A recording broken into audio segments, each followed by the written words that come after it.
சங்கீதம் 41. ராகத் தலைவனுக்கு ஒப்புவிக்கப்பட்ட தாவீதின் சங்கீதம். சிறுமைப்பட்டவன் மேல் சிந்தையுள்ளவன் பாக்கியவான். தீங்கு நாளில் கர்த்தர் அவனை விடுவிப்பார். கர்த்தர் அவனை பாதுகாத்து அவனை உயிரோடே வைப்பார்.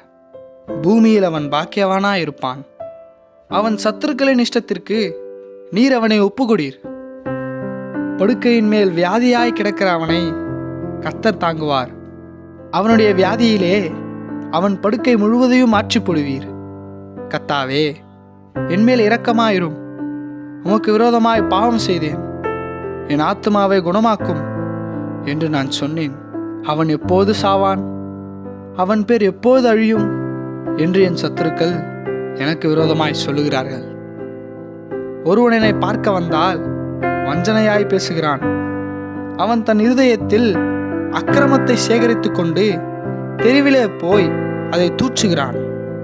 என் பகைஞர் எல்லாரும் என்மேல் ஏகமாய் முணுமுணுத்து எனக்கு விரோதமாய் இருந்து எனக்கு பொல்லாங்கு நினைத்து தீரா வியாதி அவனை பிடித்து கொண்டது, படுக்கையில் கிடக்கிற அவன் இனி எழுந்திருப்பதில்லை என்கிறார்கள்.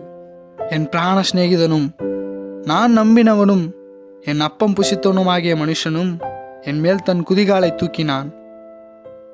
கர்த்தாவே, நீர் எனக்கு இறங்கி நான் அவர்களுக்கு சரி கட்ட என்னை எழுந்திருக்க பண்ணும். என் சத்துரு என் மேல் ஜெயம் கொள்ளாததினால் நீர் என் மேல் பிரியமாய் இருக்கிறீர் என்று அறிவேன். நீர் என் உத்தமத்திலே என்னை தாங்கி என்றென்றைக்கும் உம்முடைய சமூகத்தில் என்னை நிலை நிறுத்துவீர்.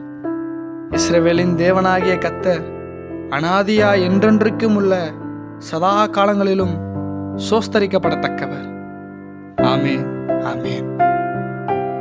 நாங்கள் போடும் பதிவுகள் உங்களுக்கு உபயோகமாக இருக்கிறது என்றால் இதை மற்றவர்களுக்கும் ஷேர் செய்து பகிர்ந்து கொள்ளுங்கள். நாங்கள் போடக்கூடிய அடுத்தடுத்த வீடியோக்கள் உங்களுக்கு வந்து சேர வேண்டும் என்றால் எங்களுடைய சேவியர் சால்வேஷன் சேனலை சப்ஸ்கிரைப் செய்து கொள்ளுங்கள்.